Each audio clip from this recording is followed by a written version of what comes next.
to the Heavy Checklist Podcast. All right, ladies and gentlemen, guess who it is? It's your BFF Heavy D, Mr. Marcus Wing, Mr. back. Kenny Thompson, and guess what? We've even got a returning guest who I almost want to call like a part-time host because I feel like he's going to be on the show a lot, even though he did just recently start his own podcast. He's like trying to compete and beef with us, but it's whatever. Mr.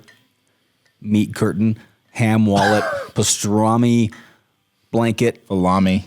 What? Pastrami falami. Pastrami Falami, the Keaton. No, it's the muscle, right? It's the muscle.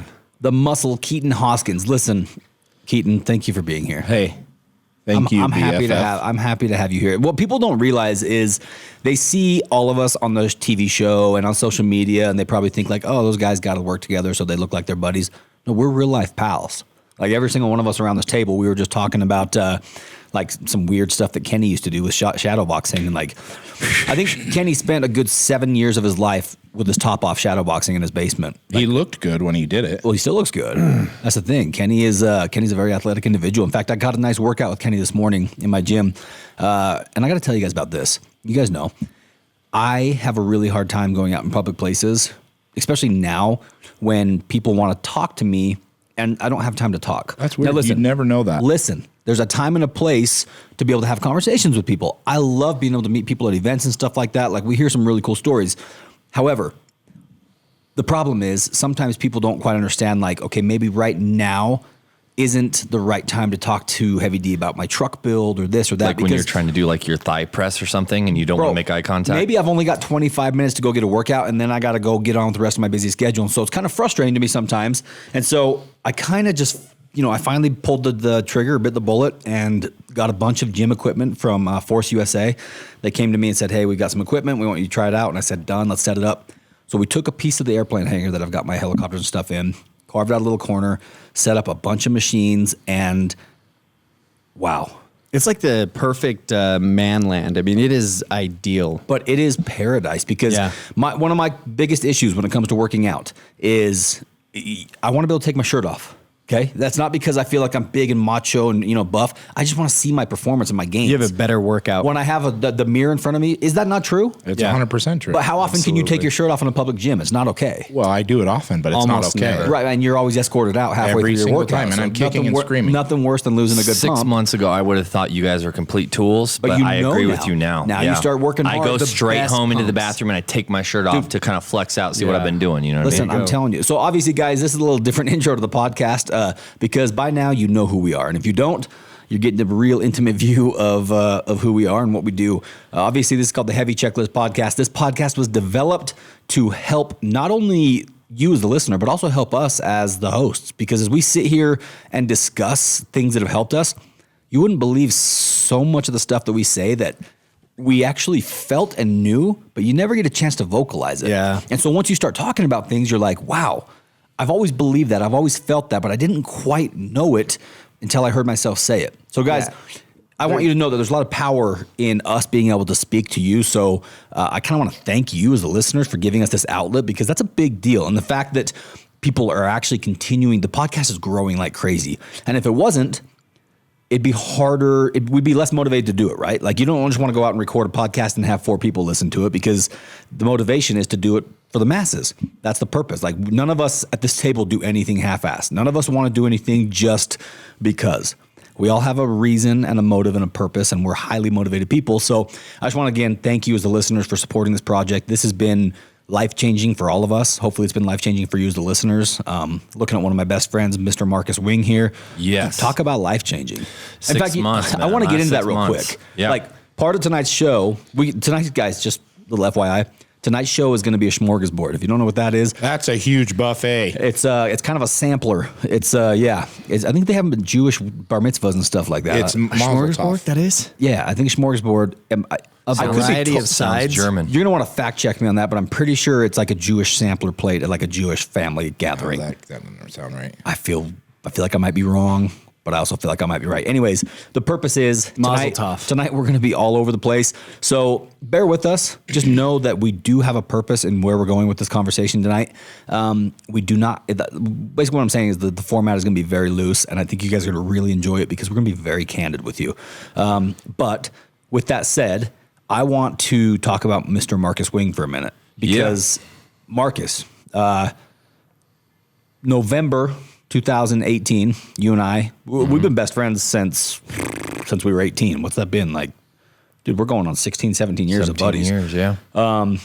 You're a different guy, obviously, now than you were 17 years ago. But what's crazy to me is that you're an actually significantly more different person now than you were 6 months ago. Yeah. Every single one of us here at the table knows you really well. Muscle probably knows you the least out of all of us, but you still have a good We relationship. partied at Marshmallow in Vegas. Hardcore. That's right. That was cool. So the reason why I'm bringing this up, guys, is because Marcus Wing has always been the guy who, and I'm going to be candid. I'm going to Shoot him straight, man. Shoot me straight. You're not going to hurt my feelings. I'm not going to sugarcoat it. No. He's always been the guy that if I said 2 years ago, if I would have said, hey, man, I'm going to the Tony Robbins show, he'd have laughed at me. He said, "Who's shit. Tony Robbins? That's dumb." And I don't think it was because he wasn't trying to like be mean or malicious. He just didn't understand or care for the personal development side of things because you had your thing. Like you had your hobbies and that was enough for you. Right. But correct me if I'm wrong, but I feel like you still have your hobbies. You still have what you do and you love, but you've found that there is actually another layer to your life that you never knew existed. So I always thought that I was just okay. I thought everything was good. I thought everything was fine. It was perfect, man. I had a bunch of motorcycles. I had a great family. I was living in a pretty cool spot. You know what I mean? I didn't see any real need for like development or personal From an outsider's anything. perspective, you had it made. Yeah. Like I mean, dirt I had a bikes, business. hot wife, kids, like everything was just dialed. I could do whatever I want when I wanted. If I didn't want to work, I didn't have to work. But no, we started doing the podcast. And honestly, I just wanted to hang out with Dave, you know? Because we don't get to hang out. We don't. And I call you and you're always busy. And, you know, I've never wanted to work for you because I didn't want to be that guy that comes to you and says, hey, man, I want to work for you, but I want to spend time with you. So I was like, man, he wants to do a podcast. I'll do the podcast. I got to give you some respect right there. And I want to also teach a little bit of a lesson. Keaton, this is going back to Marcus here in a minute, but I want to ask you first. How many people have come to you since you've become famous because of the show and, you know, we've become more high profile? How many people have crawled out of the woodwork now wanting to deal with you when they didn't want to deal with you in the past? I'll bet you, I actually had this conversation this morning at the gym, and I'll bet you I get 1 to 5 messages, text messages, not like over the, like, hey, you don't know who I am. Not strangers. This is like text messages and personal Facebook messages, like either one of two things. Like, hey, I need money. Yep. I want to work for you. Or, hey, man, can you do this, this, and this? And can you get me this, this, and this? Were these people hitting you up 3 to 5 years ago? Nope. Nowhere to be found. Nope. And so this is where I'm going with that conversation. Marcus and I have always been best buddies. You're best man at my wedding, like just bros. When I started to, you know, really grow and the business started to grow, it's not like you took a step back, but you almost did, but you did it in a respectful way because you did not want to in any way, shape, or form be the guy that was more involved and more wanting to be my friend simply because I had a good thing going. I didn't want to hit you up for your boats or hit you up for, you know, your dirt bikes or hit you up for helicopter rides because for me, like, the friendship was always number one. I didn't ever want to do business because I never wanted there even to be a possibility of us, like, you know, damaging our friendship over a little bit of money because I'm not money motivated. No. I'm not money motivated at all. I'm motivated by what money does for me. Yeah. And money does things for me that are really, really hard to get otherwise. For example, last week or 2 weeks ago, we were down in Orlando, Florida. My wife, my kids, my family, Keaton and his girl and Dave's family, we spent a day wandering around a place called Discovery Cove. SeaWorld owns it. It's like a private island in the middle of Orlando. It looked awesome. Amazing experience. I couldn't have done that if I didn't have the financial wherewithal be able to like just go do that kind of stuff. You know what I remember too? We were walking back and you look at me and you're like, this is why I want to make 100%. money for this exact reason. And right here. I'm not saying making money's bad. I've just always been like, my priorities have always been like family and friends. And then I make my money my own way to where it can't damage anybody. Right. You know what I mean? But with the podcast thing, it made sense. It fits. You know what I mean? It's what I do. You didn't know what to expect. I didn't really know. I knew what I wanted to cover and talk about because I've been in the personal development stuff longer. Obviously, probably thanks to Kenny in a lot of ways. Yeah. My parents raised me thinking some of that stuff, but Kenny really made it normal for me. He made it okay. Once somebody that you respect and trust normalizes something that could potentially be weird, everything changes. That's like this whole podcast. Exactly. Because if from an outside perspective, you know, like starting this, I was like, this is going to be weird, but I get to hang out with Dave and Right. my friends, and it's going to, you know, it'll be fun that way. And but maybe you'll just crack some jokes. Yeah. And I think I've told this on one of the episodes. I was really concerned that you were going to get in here And just make fun of and it. crack jokes at everything that we said. Yeah. That was like, dude, when I shared my positive affirmations tape with the Enya playing in the background a year ago, you would have laughed me out of the room. probably, yeah. And not Most in a likely. malicious way, just like No, a, just 'cause like I a, didn't dude, understand that's it. silly. Like I don't get that. Like whatever. But Yeah. what I really want to like focus in on right now is Vision board. So yeah. so a lot of listeners are just like you. A lot of people that haven't even found this podcast yet are just like you. They do not understand that this world of like goal setting and actually taking these small steps can turn into actual wealth and success and prosperity. And talking about wealth and prosperity, dude, you have not been able to buy a house for Well, yeah. Let's put it in perspective. In the past 6 months since we've started my business, and I don't like to get into like specifics, but almost doubled. You know what I Hey, mean? remind me to write you a check for the academy, by the way. Well, before you leave tonight. Yeah, we can work on that later. I want to explain to people that like we have a business relationship, but it works because we respect. We have boundaries. You know what I do good. I know what you do good, and you say, hey, if you can use me and I can do a good job, it's great. You Keaton know and what I mean? just had this conversation today. Keaton and I are always very careful. Everybody at the table, I'm very careful to do business with, and it's not because I don't trust. It's because I don't. No amount of money is worth damage. damaging a relationship at all. And so it's always like this fine line of like, okay, let's handle this. Like I'm going to treat a deal with Keaton probably more strictly than I would treat a deal with a complete stranger. And the reason is I want to make sure that nothing could potentially go wrong. For sure. Because we've all been there. Yeah. You have these disputes with your friends over money and business and all that kind of stuff. It's just not worth it. Yeah. It's not worth it. There's enough money to be had that you don't have to damage relationships.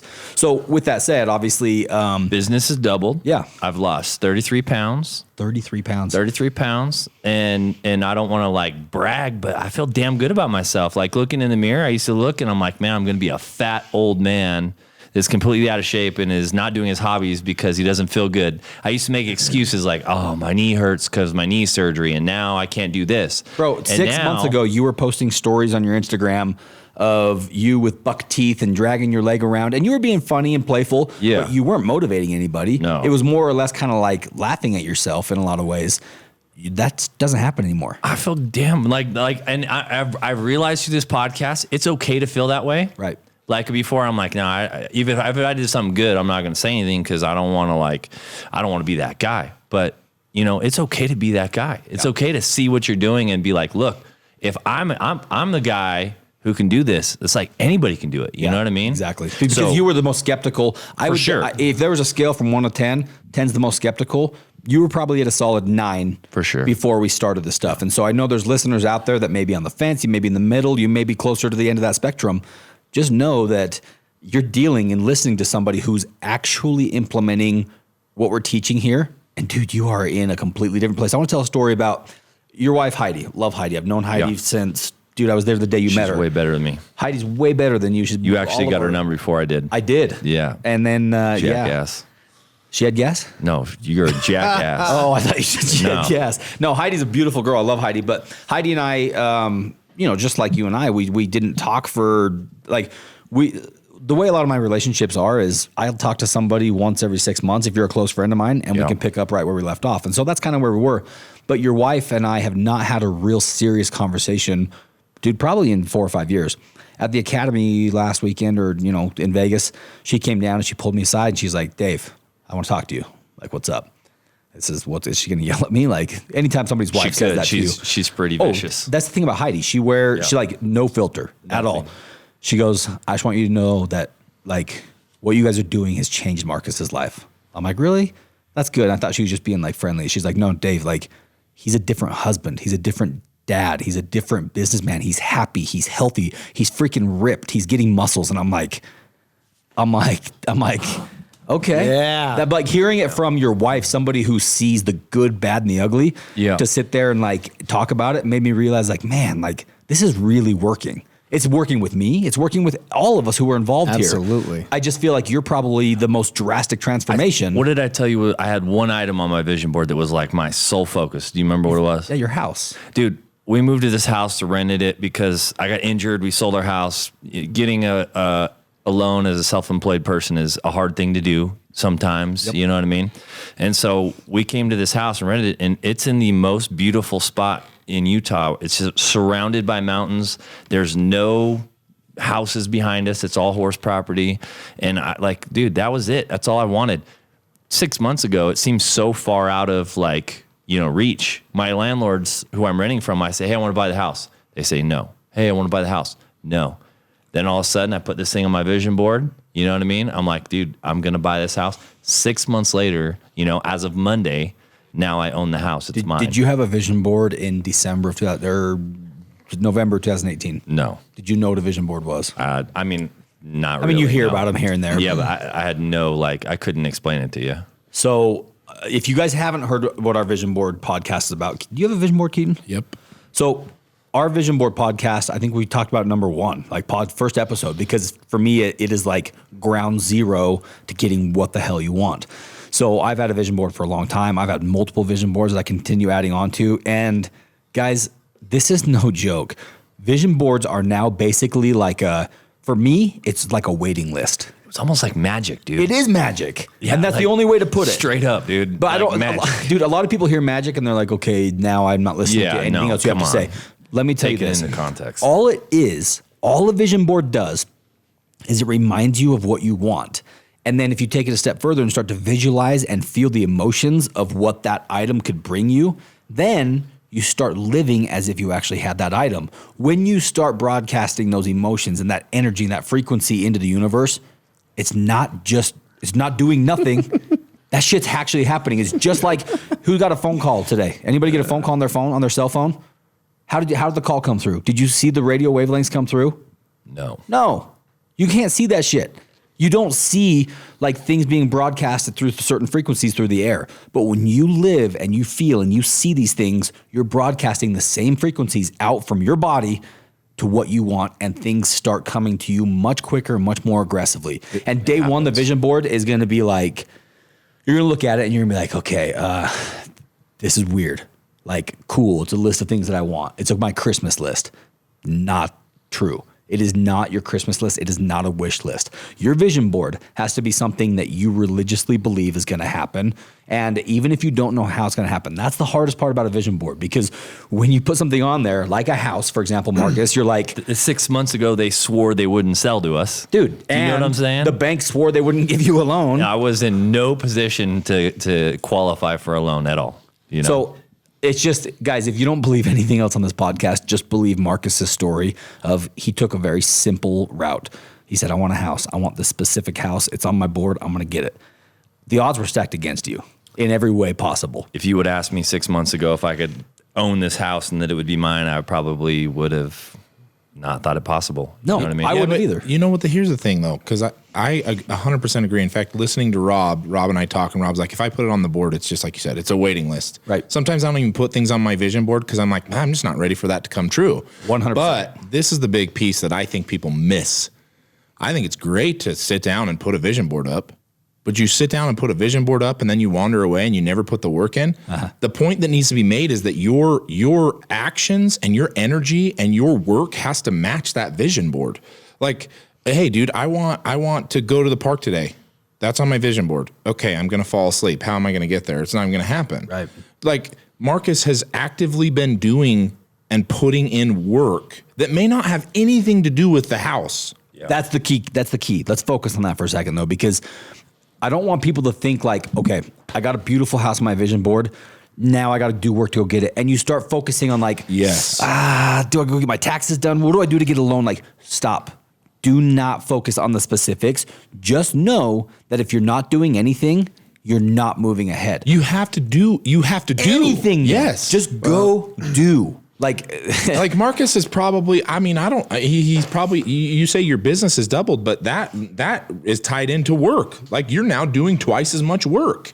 Like, so you put up on this vision board, Like, this is what I want. And then in your mind, you have to say, that's what I'm going to do, and then go do it. And even if it means that you're not going to go out and go buy the house, you're going to do work, and that's going to, in some way, tie to the fact that now you own the house you put on the vision board. I think that it also keeps you accountable too. It's like, dude, before I was like, it'd be nice to buy this house. Yeah, I'd like to buy it someday. Dude, when I put that on the vision board, I'm like, okay, I got to do everything I possibly can now to make that happen. Here's the best way. Here's the best way to do it.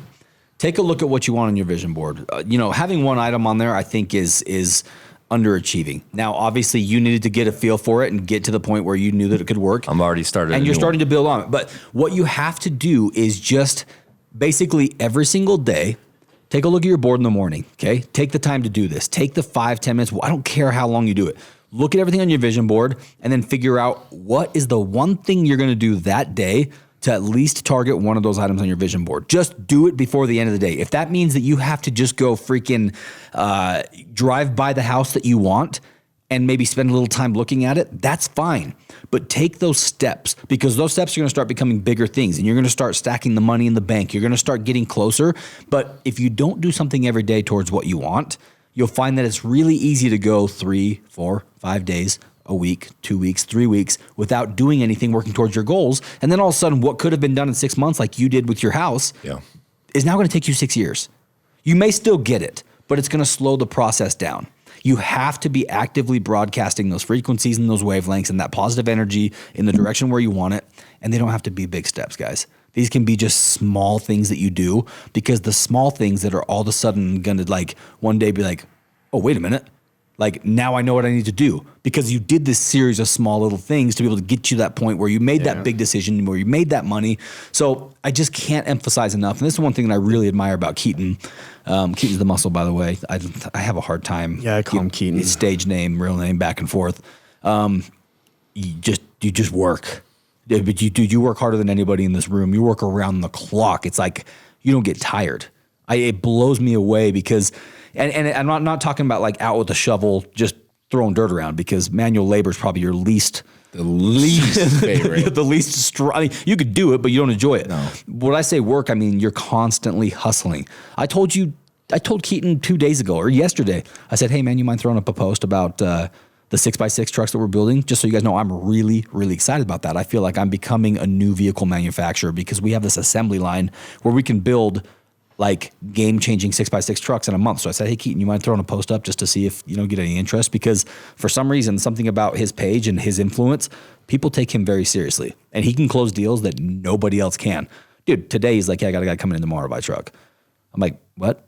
They're $250,000 trucks. How do you like, it takes me like a month to talk people into like feeling comfortable with this. He's like, yeah, he's gonna be here tomorrow, give a deposit. You just hustle nonstop. So if there's one thing that people can learn from you, just do what you do and go hustle. Just stay busy, stay working. Like, dude, I see you take those uncomfortable phone calls and those awkward texts, and you have those conversations with people that aren't necessarily always fun. But dude, you're digging through your DMs, because you know that as you do that, it's just a numbers game. 100%. For 100 DMs you read that are shitty, you're going to get that one where it's like, this was a good deal. And that's why people message me, because they know I usually message back. But the thing is, this is why I was talking about the vision board, and like, you have to put in the work. Like, if my vision board was small, I wouldn't put in that much work, but mine's huge, and mine's the same thing. It's a waiting game.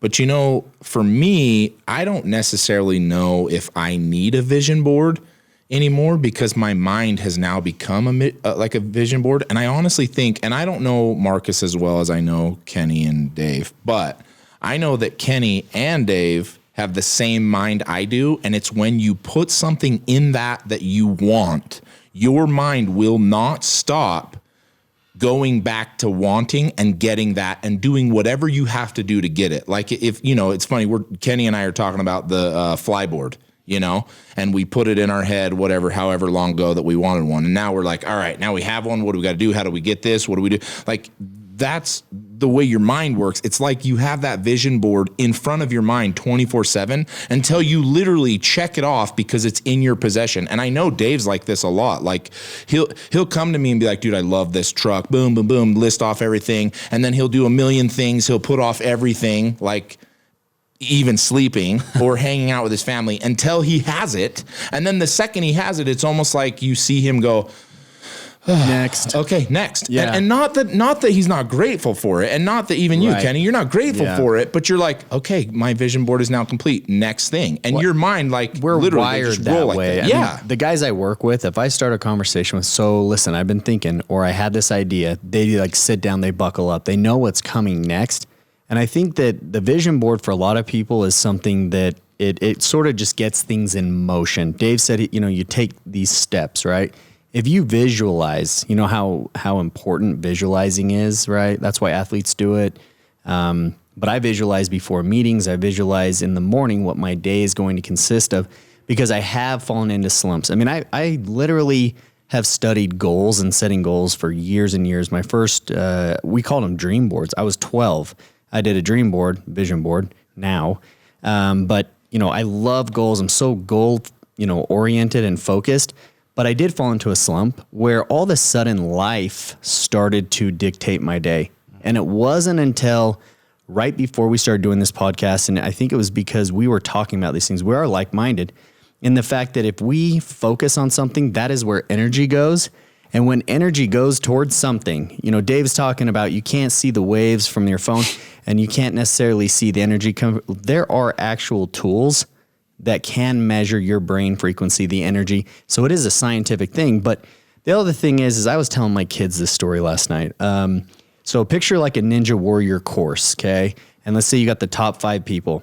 Well, what if you stuck underneath where they're going to fall somebody's biggest fears, okay? Like a rabid dog or snakes or these different things. And then you tell the competitor, okay, go. Well, people who focus on those snakes and the dogs and things they could fall into, they likely will fall or they'll have a slower time. But if they're focused on the end goal, right, achieving where they're looking to go and they stay focused on that, it doesn't matter if they're falling into water or the snakes. If they're that focused on where they're trying to go, the obstacles don't matter. Sure, they exist. Sure, they're there, but they're not focused on them, right?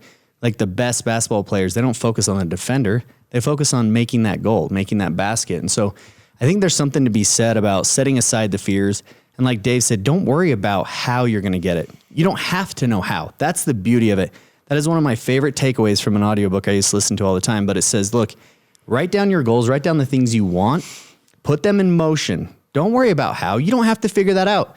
You know, the other saying is look, are you going to study the roots of a tree or are you going to walk up and pick the fruits? Do you really have to understand how that fruit was born? Just know that can be, I think, to certain people who don't operate on this wavelength yet. I know you're going to get there. Listen, if you're listening to this, you are going to get there. Absolutely. But I want to simplify this for you a little bit. When people say don't worry about the how, when I first heard that and I didn't quite understand like what was next, I was like, well, then how the hell am I going to get what I want?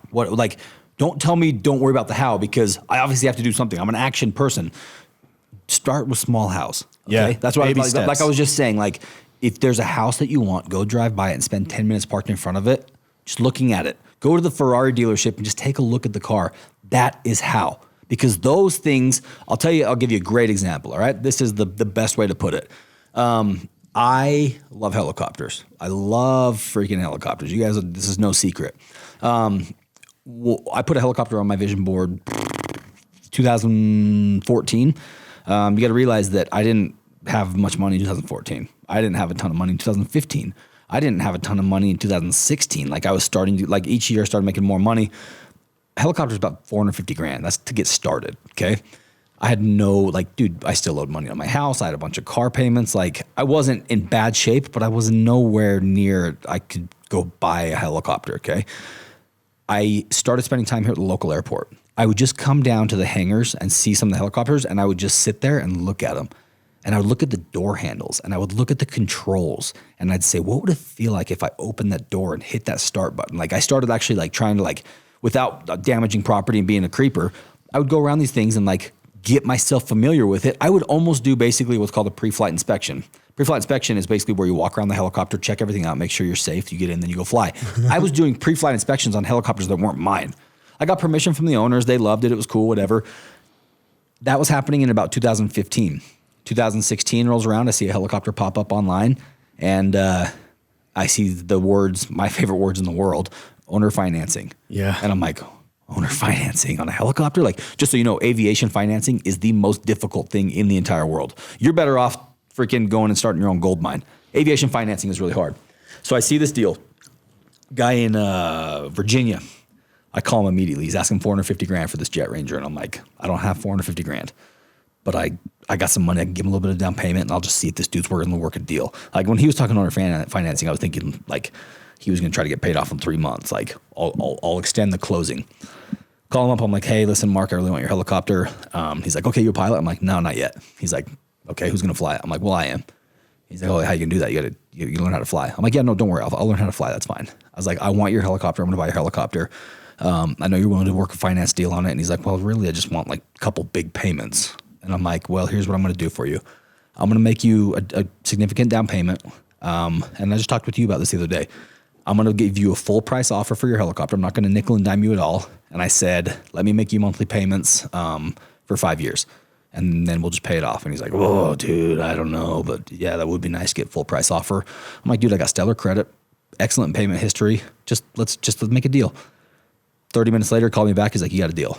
I was like, holy shit, I just bought a helicopter. I didn't even have my house was worth less than the helicopter. Maybe it was a little ambitious, maybe not, but I went in. I love this. So you didn't have a how, you had a willing participant, a seller, and then you had a willing mind, and you guys figured it out. I got creative. I just started throwing stuff out there saying, all right, will this work? Will that work? Will this work? And finally we ended up on a deal. I flew down to Tennessee, bought the helicopter, flew it home, paid it off within the original deal was 5 years. I paid it off in a year. And now that helicopter I own free and clear, and it's up working on a farm with my buddy Ryan in Washington. And now I own 3 helicopters. I'm not saying that to brag. I'm saying that because I knew that I had to have that helicopter. I got to the point where it was painful. I couldn't sleep at night. I got to the point where I felt like I was letting myself down if I didn't go get that. So it became so passionate for me that I was going to do whatever it took. Was I irresponsible in the way that I bought it? Some people may say yes. Some people may say no. I don't feel like I was because I had a very clear plan on how to pay this man. I structured the deal to where my worst case scenario, I would have enough money to make those monthly payments, and I bought it. So guys, it works so much quicker than you could ever possibly imagine. So back to Marcus and your story, the vision board side of it, getting a new house, that's just the first step. Dude, look at yourself in the mirror. Yeah. Like, I want everybody to stop what you're doing actually right now if you're listening to this and go follow at Big Marcus Wing on Instagram, because you'll be able to see the transformation. Scroll back a year into his page and look at who he was, then look at who he is now. You're 30 pounds lighter. You've got muscles that I didn't even know you had before. Dude, I'll be honest with you. I didn't have them. I had kind of written you off health-wise because every time I talked to you, you had a broken something. Well, and I was always blaming it, oh, I can't do this because I hurt this. And what I didn't realize was I just wasn't strengthening the muscles where my injuries were. Right. And now, man, it's like I used to hate to do legs. I could barely bend my knee, and now my knee feels great. I'm running. Dude, how easy is it, though? How easy is it for you to say, I'm not going to go to the gym and run because I've got a bad knee? Yeah. Listen, everybody, I've got a bad knee. I don't have to go run. This is my out. This is my excuse. I can't do that because, of my foot injury and it just hurts too bad. But dude, I changed my mentality to think like, oh, it's not bad. I just have to strengthen it. And now I feel strong and I'm doing things like I never, ever felt comfortable doing. You know what I mean? I got to tell you, dude, I know you've always kind of held yourself in a certain manner. You've always carried yourself very well. I'm very punk rock. But you present yourself, in a confident way. But I have to say that the last couple months that I've, been seeing these changes and stuff, I've noticed the way you carry yourself, the way you walk into a room, it is different. I'm not saying that it's necessarily way better than the other way because you've always been good at it. But there's a pep in your step that if people know you, they know that right now you're inspiring others and you're motivating yourself as well as other people. You may not know it yet, but you're absolutely driving others to want to do the same thing. That change, it's 100% contagious. I just think if you can paint the picture that I was a knucklehead and I could do it, like, frankly, anyone listening can, You can't write yourself off in the bum knee deal and say, hey, I can't do it because I have a bum knee, or I can't do it because of this. I mean, everybody's capable. You know what I mean? I'm going to pull up a scripture here about the weaknesses becoming strengths because Ether 12:27. That's exactly right. So for those of you who are listening and you don't know this, every single one of us here at the table, we belong to the Church of Jesus Christ of Latter-day Saints, AKA we're the Mormons. We don't use that term as much anymore simply because it doesn't do the church justice. It doesn't do what we believe in justice, because when you hear Mormons, it sounds like we believe in some guy named Mormon. That's not it. We believe in Jesus Christ. So not to get too religious on you, please don't feel like I'm trying to shove gospel down your throat. But in our church, we believe in the Bible, just like everybody else, every other Christian in the world. We also have another book of scripture that's called the Book of Mormon. The Book of Mormon is not a book that was handwritten by some random dude trying to recreate scriptures. Basically, the Book of Mormon, best way to look at it is during the time of the Bible, over in the continent of Europe and Asia and the Middle East and all that stuff, that's where the Bible was written.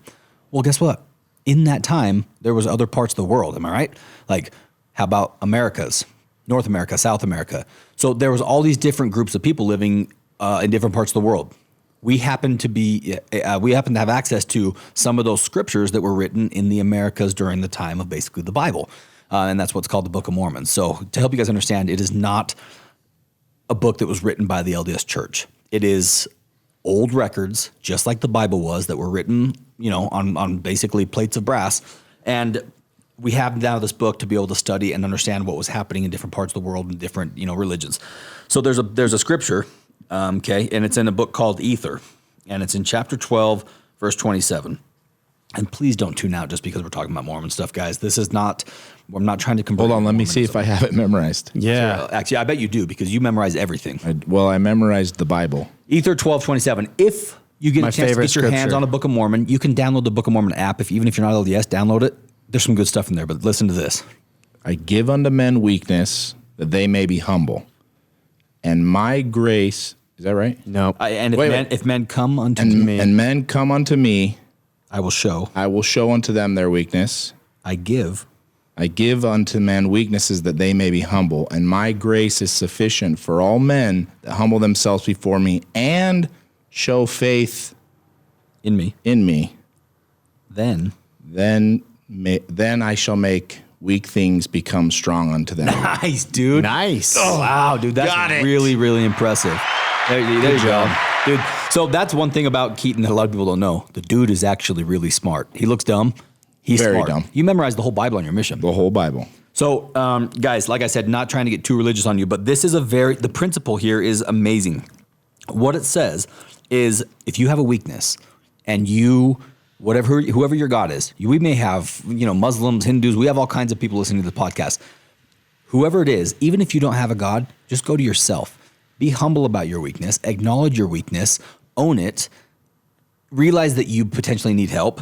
And it says right here, the grace of God is sufficient that he will then turn your weaknesses into strengths. So Marcus, that's pretty much exactly what you did, like to a T.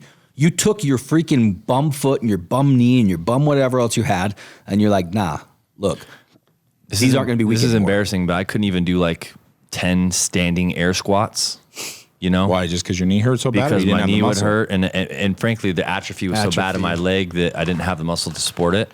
But now, it's not huge, but I could do squats with 45s and 35s on them. For me, that's a big deal. That's a big deal. That's a big deal. That's great too. You know what I mean? And So- so it's been really good. I have a question, and then I want to circle back to this. But Yeah. So the saying is if you want to change your mind, you got to change your physiology. Yeah.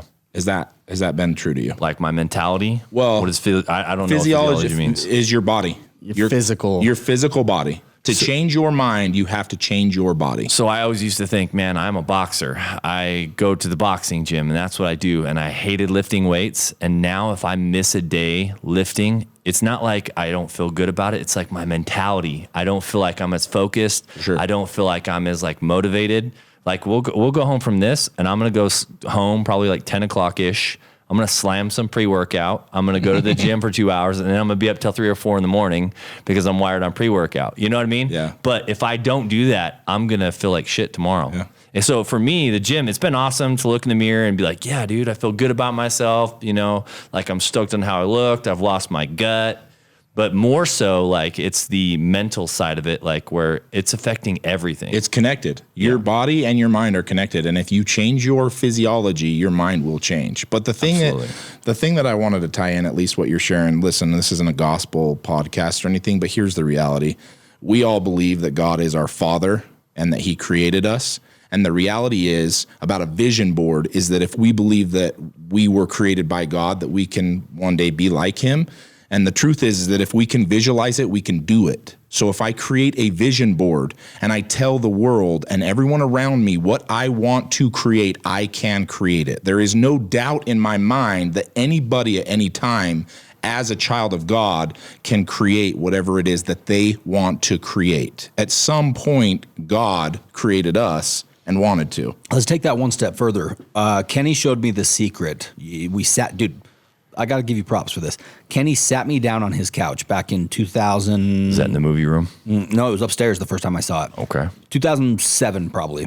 Kenny sat me down on his couch. It was after I'd been through a rough breakup, and he said, "We're watching this show." And I'm like, okay. This was like when I was very skeptical. This is when I was feeling like you, Marcus. Super skeptical about anything personal development wise. Kenny was fortunate enough to be brought up around it, but he said, "We're watching this."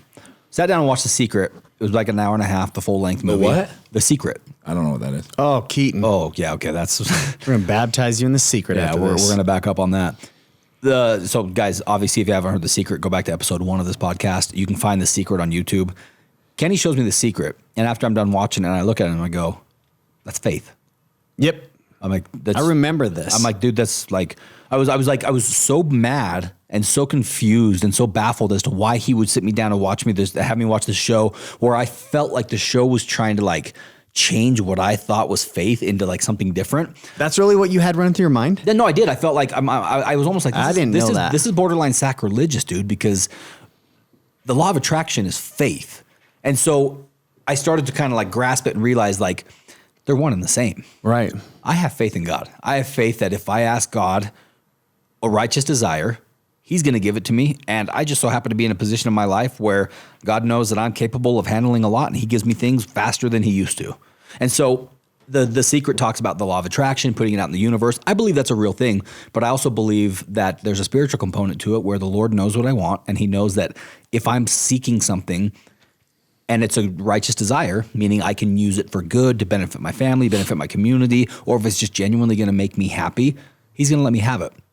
So if you're a religious person, take a look at the law of attraction and realize that it's no different than just having faith. I have faith that, when I get my wife pregnant, we're going to have a beautiful, healthy baby. And that's just the way the process goes. And we've had these beautiful, healthy babies. And I'm not saying that people who have, difficulties with their pregnancies and their, sick kids and stuff like that, I'm not saying you don't have faith. I'm simply saying that when you focus on the positive and you focus on what you want, 9 times out of 10, you're going to get the positive and you're going to get what you want. That doesn't mean that God's not going to throw us challenges and trials and obstacles in our way, but He only does that because He knows we're strong enough to be able to like power through that. And it's going to make Him, it's very true when they say, what doesn't kill you makes you stronger. There's a lot of truth to that. So Dave is somebody who has this unique ability to have that laser focus when he really wants something. But I was watching my son ride his 4-wheeler last night as I was thinking about how important it is to focus on what it is you do want. My daughter, I think she was really tired. She'd kind of just got done crying and she was mad about something. Oh, yeah. We didn't go do the swings. We went on this 4-wheeler ride. So anyway, I'm watching Truman and he's driving and he's on the sidewalk and he kept looking back to us and different things. And every time he'd look back, he would swerve like significant. And I kind of just watched him do it for a little bit, and I told him, hey, look where you're going. Remember, focus on the direction you want to go, and that's where you'll steer. But I think it's a pretty simple analogy that if you are looking all around or what other people think of you or these other things versus, when he's racing his sister or something, trust me, he's not looking around. He's focused exactly on where it is he wants to go, and he doesn't crash. Well, a couple of minutes later, he kept looking around. He ended up rolling his 4-wheeler. He was fine. He had his helmet on, whatever. But it was easy at that point to pick him up and tell him, remember how when you were focused on going down the hill and where you wanted to go, you didn't swerve or crash or, wreck? If you can look at what you really want and focus on that, sure, you may have some distractions. Sure, you got to take a look, make sure cars aren't coming, those kind of things. But if you start to put those things in motion, it's wild to me how often and how many things come together. I've had massive things just go into motion, and you can't even believe it when it happens. Like, I put some pretty crazy goals together, especially in my business, where it almost seems unrealistic, right? Like something that I could achieve in like 3 months, and a day or two later. Granted, you know, there's a lot of moving parts to our business, and we're always moving in a direction, but when you have a lot of momentum and then things kind of start to fall in place, it's not a coincidence. It's the universe, it's the world, it's God, it's others around you, and surrounding yourself with good people who put the things at the right place. But you also had to be prepared, right? Like, I had to know that that's what I wanted, so that as those things came together, you can literally take a step back, understand and appreciate and have that gratitude, and then set another goal and keep going and keep building on it. And I love this podcast because it does allow us to get around the room and share experiences and lessons. And I get as much out of this as I'm sure anybody else does. All of us do. Every single one of us does. It's my favorite. Let me ask you a question. You guys have all seen me fly a helicopter, right? How am I as a pilot? Honest feedback. I love good. flying with you. So I feel like I'm a good pilot. I feel like I've got really good control of the helicopter. Do you guys know where I look when I'm flying? Where you want to go? At your text messages. when I'm not texting and flying, where am I looking when my eyes are out the window? The horizon? I'm on the horizon. Yeah. Where am I looking when I'm riding my dirt bikes, riding single track? Out in front to see if anything you can How hit far anything. though? I don't know. Pretty far. Watch this. I know you guys ride. One of the biggest mistakes I made when I first started riding dirt bikes and then also racing trophy trucks and everything else, I would focus 10, 15, 20 feet ahead of me, trying to see, is that a rock? Is that a rock? The problem with that is you'll then get fixated on the targets. It's called slow target down. fixation. You'll hit it. Oh, yeah, Not only will you slow down, You go exactly where you're looking. Exactly. You go exactly where you're looking. I can't remember where I heard it. I think it's a pretty common thing guys talk about. But when you ride, take a look 100, 150, 200 feet up the trail from you and focus on where you're going. Do not focus. And it's a scary feeling. When you start riding and ripping up a trail and there's all kinds of obstacles around you and you're not focused on them, you're like, I'm going to bang my knee. I'm going to bang my toe. I'm going to hit something. Dude, you don't. Dude, when I you heard- look down the trail 150 feet, you just figure out that you got to get there, and your body, your mind, and everything subconsciously gets you there without hitting all the dumb obstacles in the way. It is mind-blowing. Yeah, it is. If you ride dirt bikes or go off-road or anything, try it. Go do it. Don't look at the obstacles. Don't look at the rocks. Don't look at the stump. Don't look at any of that stuff. Whether you ride razors, race trucks, dirt bikes, look further down the trail, and all of a sudden you'll be like, wow, I'm a better rider. I'm faster and I'm smoother. Dude, That I heard applies this to guy. life. I heard this guy 100%. I heard this guy at the gas station. I saw a truck and getting fuel that was all banged up on the side of it. I heard him telling someone in the gas station. He's like, yeah. So there was some construction and it was kind of tighter lanes. But anyway, I heard this guy saying to somebody in the gas station, he said, oh yeah, I just was looking at that guardrail and that, whatever the construction cement cones are, whatever, the guardrail. He says, I was staring at that guardrail. I knew sure enough, soon enough, I would hit that thing. And I'm thinking like, well, yeah, of course you did, man. That's what you were looking at, But I mean, it makes common sense. I mean, if someone would have told him, well, look further down the road, look at where you do want to go, not where you don't want to go, right? That's like, dude, it's so simple. It is so freaking simple. Look further. Look towards the horizon. That's where you're going to start hitting these goals. That's where you're going to start making it. Like, this does not apply to just driving or riding dirt bikes. It applies to literally everything. If driving your you life. are if you're starting your own small business or you're having problems at work and each day you wake up and you go like laser focus in on these little problems and these issues, your days are going to be really long and very unproductive. However, if you look at the end of the day and say, at the end of today, I need to accomplish these couple things, and you just think about how, like, what your day is going to be like after you accomplish those goals, dude, the problems pretty much solve themselves. Yeah. Keaton, you got a unique lifestyle right now. You have, you don't technically have a job.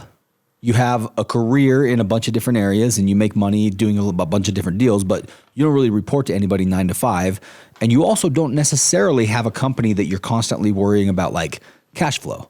So talk to me about a day. Like, what does a day look for you? A guy like you, what do you wake up and what is on your mind? Because you're obviously successful and you're obviously making great money. What does your day look like? So I always bought into the idea of multiple sources of income. I always did since I was younger. Right. Like no matter how much money I made in one job, it wasn't good enough. That's in your blood. That's your family. Your brothers are the same way. Yeah, my brother's the same way. Honestly, like I've never really worked for anyone. Even when I was here with you, like it was just kind of doing my thing. Right. Like I've never really worked for anyone. I've always owned businesses. But like today, I am lucky enough to have a few businesses that I own that don't take all my time. The biggest one right now is the supplement company. The One Mission Nutrition, and it's blown up. It's been awesome. We haven't spent $1 on advertising, and we're doing almost, $250,000 a month in sales. Yeah. And I don't have to do anything other than make posts and tell people that I want to give the troops free supplements. And it's been great. And it's a huge cash cow, and it's awesome. I have great partners in Montana. I also started that Muscle Up Daily website, which has been awesome. Most people don't know this. I was a personal trainer from the time I was 19 until about 29. I owned a gym, and I've owned a few personal training companies, but the same thing. The personal training website is $9 a month, and you get access to everything you need access to. And I've had hundreds of people sign up. Same thing. Look, do this for me. Step back and talk to me step by step what a productive day for you looks like. I'm talking, how much did you eat that morning? What did you like? Talk to me about your daily routine. So usually I get up. So obviously I've got companies that I'm dealing with, and I learned this from you actually. I put out fires that are the biggest and then work my way down. Yeah. But I get up. I always start my day off with spending time with my daughters, and then I go straight to the gym. I have to start my day off with going to the gym. I do not wake up early. I hate getting up early. It's something that I never wanted to do, and I did it for 10 years to get to where I am, so I won't do it anymore. So I get up when I damn well please, which is usually about 7:30, 8 o'clock. Which is still respectable. Yeah. I was going to say that's actually pretty early for me. No, but I just don't like, any earlier than that, I won't do it. And I automatically go right into how can I make money today mode. Most people know this. I take on side builds, and I do a lot of builds with people, and that's what I enjoy doing more than anything else. And that's what I do most of my time. I do between 7 to 15 builds a year with people, and those builds fluctuate anywhere from $50,000 to $250,000. And those builds are pretty much just me getting to paint a picture on somebody's vehicle. Yeah. You're paying me to paint you a picture on your vehicle, and I spend a lot of time in the day doing that. You're not actually like painting pictures. You're creating. You're helping their dream become a reality. You mean it's not like a 1970s panel van with no windows? No, with like a it's mural not on the that. side? It's not that. But essentially people come to me and say, hey, I want you to create something that has a wow factor that's cool and reliable and fun. And so I do. So I spend a lot of the time doing that. And right out of the gates, I get home from the gym and I automatically go into... What do you do for breakfast? I fast until 1 o'clock every day. Oh, you do? I always fast. In fact, right now, as of today, I'm doing a 72-hour fast. I do a lot of fasting, mostly because I eat a lot, but also to fast on a 72-hour fast actually helps you regenerate a lot of things in your body and helps you to become healthy. So I do that. I don't advise people to do that because I don't think a lot of people mentally are strong enough to go 70. I mean, that's 3 days without food. That's a lot. You're talking like headaches and jitters and like... Yeah, but all that goes away after 20 to 30 hours. Like that goes away and you actually don't even be hungry. But besides that, so I don't eat until 1. I usually eat fairly healthy, but I eat a lot of food. And then throughout the day, I honestly am text message, phone calls, conference calls. I spend a lot of time on Instagram with messages with people that want to either, build something, make something, do something where I can make money from it. Like, for example, someone saying, hey man, I want you to come out to California and I want you to do this event for me. It's $10,000, for a day, yada, yada, yada. Okay, cool. Sign me up. So anything that I can do essentially to make... Do you have an agent or do you do that all yourself? No, I do everything myself. I don't believe in an agent. I think it's stupid. None of us have agents. Yeah. We should. We're high level enough where... We really should. At this point, we would have deals coming to us. But I have this thrill. I seek like wanting to do things and doing it by myself and making the money that otherwise I couldn't. I take a step back when it comes to like house stuff because like my buddy Roger, everybody knows Roger, he's a realtor. I don't necessarily know if realtors are huge in what they need, and I think I could do it by myself. I absolutely do. And I'm looking at Kenny while I'm saying it. But outside of, I would say, a realtor, I would like to do everything I can by myself. I don't want an agent. I don't want someone making money off of me doing something, if that makes sense. I would rather do it myself. It's an interesting way of looking at it. Like I would love to have some guy do 15 things and then make $10 from me, or I could just do it myself and make the $150. You know what I'm saying? So I spend every day, all day doing stuff like that. I'm probably no different than Dave, and I get text messages, phone calls, messages all day, every day. I, like everybody at this table, am a hustler. I will do anything I possibly can to hustle, make money, be successful, get what I want, depending obviously on the vision board. You know what I'm going to challenge you to do? I'm going to ask you to do something for our viewers. Will you do a vlog and follow? I don't know what a vlog is. It's a video blog. Basically, I want you to have your brother Chase. Chase is a phenomenal, shout out to Chase, by the way. Chase and Cameron, your two brothers, they worked for me for a while. Just good dudes, and Caden. Yeah, and hustlers. I dealt with Chase and Cameron more, but just straight up hustlers, good dudes, always chipper, always into something new and exciting. So shout out to Chase and Cameron if you guys are listening. But you should have Chase follow you around for a week and document the good, bad, and the ugly. Just like you waking up. You making breakfast. Vlogs are very popular. Vlogs are very popular. You should do it because I'm just barely getting into starting a podcast. I haven't even done it yet. I feel dude, honestly, a vlog would be more effective for you than a podcast. It's better. It's time better spent. I just don't even know what a vlog is. Dude, it's just basically a YouTube thing. It's just recording you doing you. Oh, okay. It's just a camera rolling. It's like what a real reality TV show would be. I think people would love to see the struggles and the good and the up and down, as you're making phone calls to people. I know you had some drama about a build the other day that you were actually paying to get done. Yeah. Follow some of that stuff, being sensitive to some of the people that you're working with, but people would love to see the ups and the downs because I think a lot of times our viewers and our listeners see the good and they're like, it's too good. I can't get to that point because it's not real. These guys aren't showing us the raw side. Yeah. And most people don't ever really see the bad. Cause you're just as well as anybody here. No one wants to be like, hey man, so today I sat and cried for 4 hours cause I lost $100,000. I don't show the negative, but I do like to show people my struggles and my real moments. To me, that's a big deal. That's huge for me. And I think that's why I have a lot of loyal fans and followers because I think hopefully they know that what they see is what they get for the most part. Can I jump in on there for a sec? Yeah. So, all this stuff's been going good and it's not all been good, but the things that are bad that used to just destroy me don't have any effect on me anymore. When we were at the Heavy Academy and we were doing your event and I was setting up for it the day before, I had a crew that was driving out to California and in Elko, Nevada, lost a transmission. Right. And usually that would have just freaking destroyed me. I used to get the phone calls and that would ruin me. There was a couple of social media posts, angry phone calls. Dude. Yeah, and I made a plan within an hour. And dude, it just doesn't bother me like it used to. And so it's not like you lose all of your moments where things go bad, but I think you just learn how to deal with them better through all this. Does that make sense? You become solution focused rather than focusing on the problem. You like you just said, you made a plan. Yeah, I mean that transmission cost me $5,000 in Elko, Nevada. Usually I would have been slugging holes in walls and it felt like when you're focusing on all this stuff and all the good, it's not like all the bad goes away.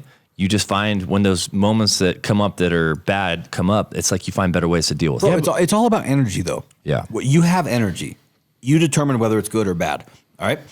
Just like your phone batteries. Your phone battery starts to go down. Look at what you spent your phone battery doing that day. Chewing on pistachios? I am chewing on pistachios. Cashews? Yeah, these pistachios. Sorry, I'm chewing in the mic here, guys. When you look at your phone battery, go back and look at the report for the day. What did you spend your time doing? If you had a bad day, you probably spent your time on social media, scrolling. You may have done unproductive things. When you had a good day, you were probably writing emails. You're literally, it'll tell you your battery percentage was in there doing emails, doing productive things. It's no different than in real life. You could take and use that energy and be super pissed off. And I know you had a tendency to do that in the past. You're a fiery dude. You're less of a hothead now than you used to be because the only thing that's changed is your energy's not different. You've just used it differently.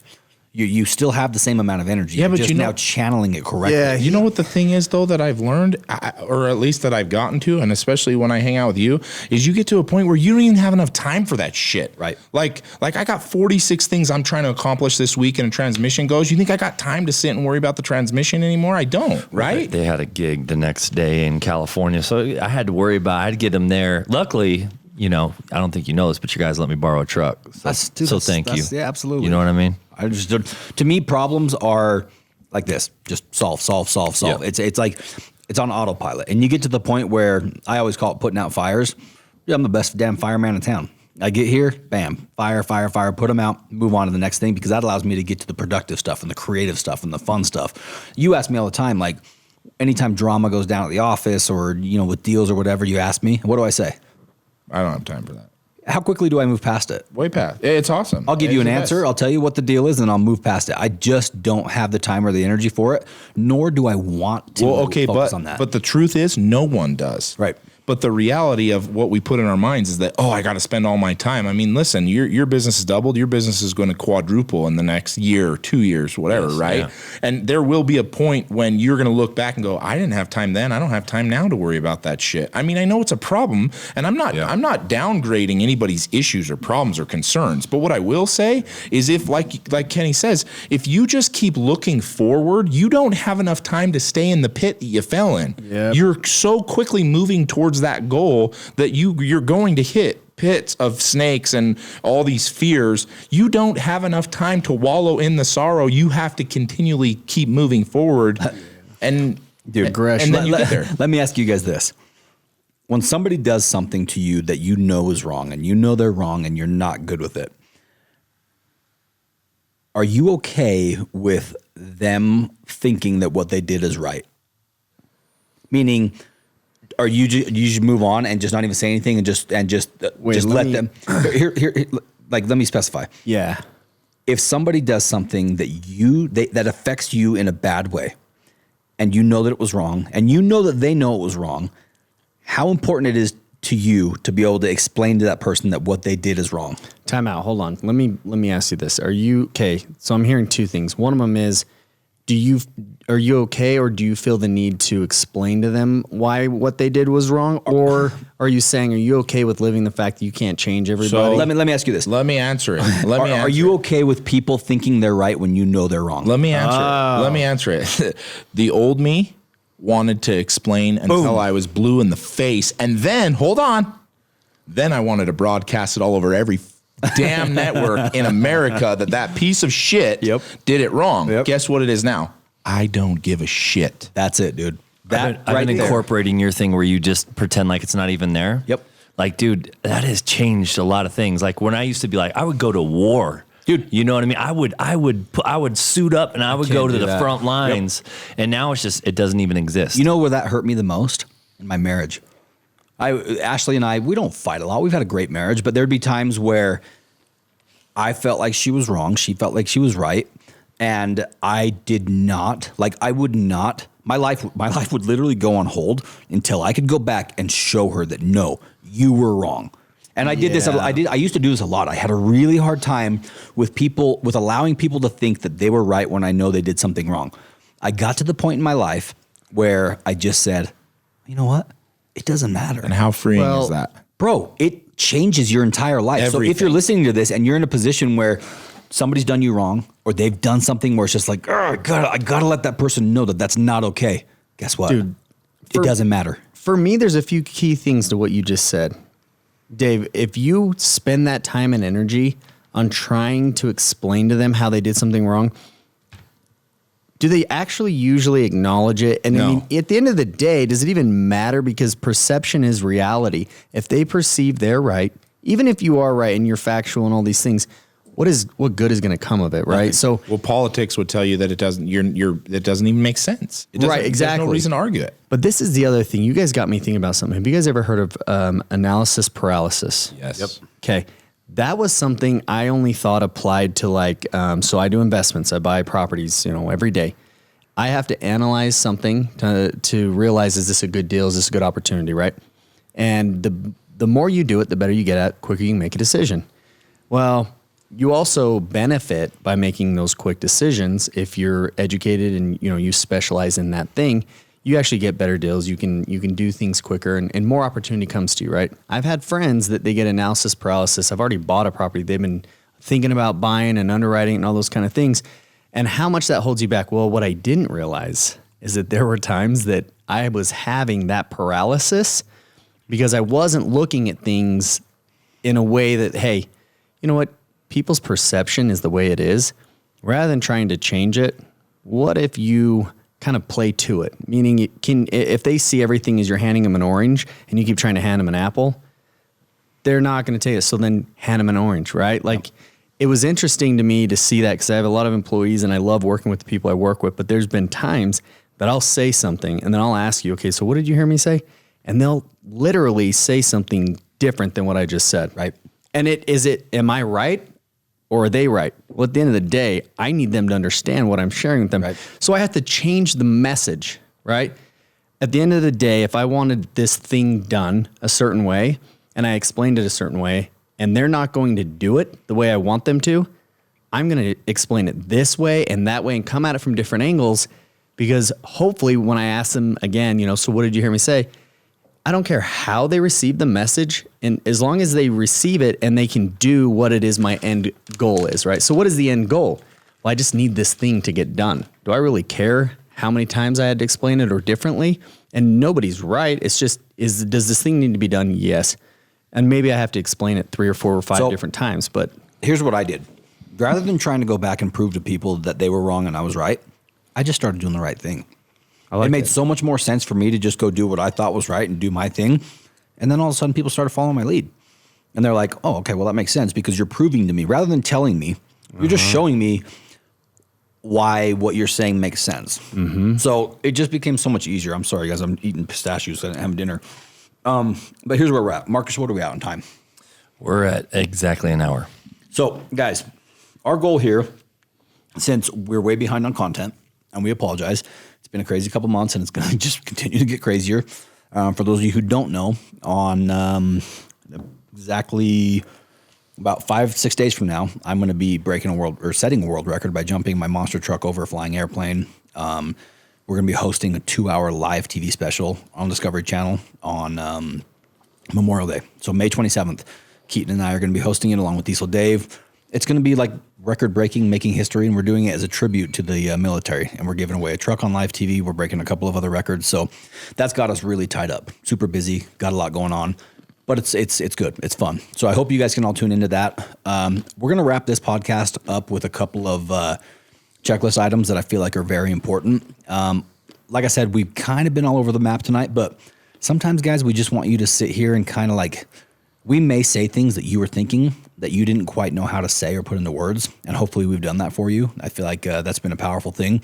I do challenge you, Keaton, to do a vlog of your life to show people a little bit of what your daily hustle actually looks like. Because you can talk about it till you're blue in the face, but until people actually see like your morning face waking up and like, like you know what I'm talking about? Like there's a lot of, it's real, dude. Yeah. One of my good buddies, Logan Paul, he's famous online for vlogging.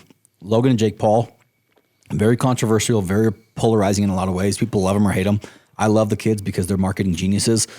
This is what they do for a living. They've made millions and millions and millions of dollars showing their lives, vlogging, carrying a camera around. So I'm going to challenge you to do that for even just a couple of days. Put it online and just, deal with what people think about it. I think people would really love to see it though, because you're an interesting dude. Marcus, I think it'd be important to kind of start showing a little bit more on your social media, like some of the big transformations. I know you've kind of been putting it out there a little bit. You've been showing some, before and afters. Get more aggressive with that. Yeah. I think our listeners want to see. I just don't want to get to the point where people, because here's the thing, I have this struggle like, it's good. And I want everyone to do it. Right. But I don't want everyone to think that I'm just like bragging about it. Can Does it that hurt make anybody sense? sharing your awesome progress? Can it hurt anybody? I don't think so. No, then do it. There may brother. be a It might handful of help people who are somebody. like, oh, he's bragging, but you don't want those people in your circle anyways. Yeah. The people who matter and the people who are going to be affected by it are going to be like, damn, that's genuinely like, dude, look how many people commented on your post about you being able to buy the house. Yeah. And frankly, I just wanted to say thank you to everybody for that, because I didn't realize how many people were following what I was doing, and the support like behind that was really, really, really cool. Yeah. So You know what? People That's- get behind it and they support, because as you succeed and do better, that's helping them, because they're going to take little tidbits of what you're doing and they're going to implement it in their own life, and they're going to be able to buy that house. They're going to be able to get that, get in shape. It's just like, it's real, and people want to see real. The final thing I'm going to ask everybody to do, and this is a checklist item. Have you guys ever heard of free form writing? Yeah. I have It's basically a glorified way of saying keeping a journal. I am not a journal keeper. I like am probably the worst in here. My handwriting is sloppy. It's all over the place. Me too. But one thing I heard recently in some audio I was listening to was do some freeform writing. Take 5 minutes. Just dedicate at least 5 minutes a day to doing this. And so I started doing it, guys. It's basically pulling out a piece of paper and writing out your thoughts of that day. It basically kind of turns into a journal. Dude, I started doing this and I started writing things down that I didn't even know I felt or thought. They were in front of me on paper. And then as the conversation in my head started to because you're not impressing anybody. You're not writing a note to anybody other than yourself. So you become brutally honest with yourself and brutally transparent. Dude, I wrote some things down the other day that regarding my family life and my kids that I knew was important, but I didn't realize how important it really was to me and how much it really affects me. And it's basically talking about spending time with my kids because before I knew it, my daughter Charlie's now 7, yep. And she knows who dad is and what dad does, and she knows who I am now, and now she remembers. Like, you remember that age you got to, mm-hmm. when all of a sudden you're like, I remember everything from mm-hmm. that age on. She's to that age, yep. And so I started writing these things down. Guys, do it. Take 5 minutes a day and start journaling. Yeah. I call it freeform writing. It's basically just. Dude, I don't care what the format is. I don't care what your punctuation is. I don't care what your spellings look like. Just start writing. Start with a certain time. If you're going to write it tonight, start with this morning. Say, today I woke up and, I was, in fact, I'll give you my day. What did I do? Oh, today I woke up. I was super excited because I got this new gym over at my hangar. I went over there. I started working out. Had a great workout. My buddy Kenny showed up. Next thing you know, I'm having even a better workout than I could have ever expected. Then my buddy Ben, who's a helicopter pilot I haven't seen forever, showed up. We had to work out together. Guys, I'm telling you, as you start writing these things down on paper, it's really good for posterity to be able to have a journal and see who you are and what you did. But I never really understood the value until I started doing it more recently. You're basically just putting your thoughts in front of yourself and you're reading your own advice. It is, dude. It's powerful to read what you write and knowing it came from you. There's something to that. Your body will start writing things that you didn't even know were in your head. Your hand will literally start writing things that you're like, holy shit, how did I get here? I'm telling you, it's one of the coolest things I've been doing recently, and I'm going to continue to do it. I'm probably 4 days deep on staying consistent with it, and I am feeling really good. Like I'm loving it. So that's so funny. Do it. I mean, I guess you can type it if you need to. Typing is not my forte. I like to just write. Keaton, you have beautiful handwriting. You should be doing it. That's a fun fact. You have great handwriting.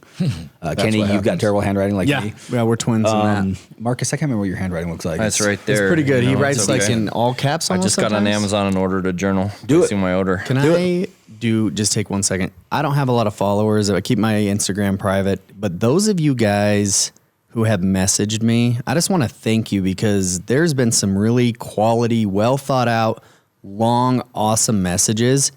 And they're heartfelt, and I love that. Like, I may not have a ton of time, depending on when I got the message or whatever. And I've bounced back, messages here and there with people, and I don't have following like these guys. But the people who have sought me out, I know you had to try to find me or whatever. And then the messages you sent, that is awesome. So thank you for doing that. And it actually, it does something for you different when it's somebody that's a stranger in Ohio or whatever than like the people in my circle who say things, and it means a lot. But a stranger, thank you for sharing. Turn those that into a things. checklist item. Okay. What? Turn it into a checklist item. You're saying something that really helped you. Tell people how they can do it and they can affect their own lives. Reaching out to people and sharing their stories, their successes, or how you've been affected by somebody. If somebody's affected you, tell them. Got it. Yes, I love that. That is so good, Dave. I love that. Dude, I try to tell, I don't do it enough, but I feel like I try. Like, when my buddies do things that are valuable to me, I make it very clear. Like, Keaton, let me and my wife hang out at his house the other night. He was gone out of town. He's got a badass house with a hot tub sauna. We're living in a condo right now where we're building our new house. And so it's like, any chance I can get, we get out of there. And we just went and trashed his house and had the greatest time. And I, obviously was very grateful to him for that. But if people make an impact on you, even if it's a simple thank you, do it. Because I promise you, as you start doing that, the universe is going to be like, oh, this dude's grateful. This guy appreciates the good stuff that he's getting.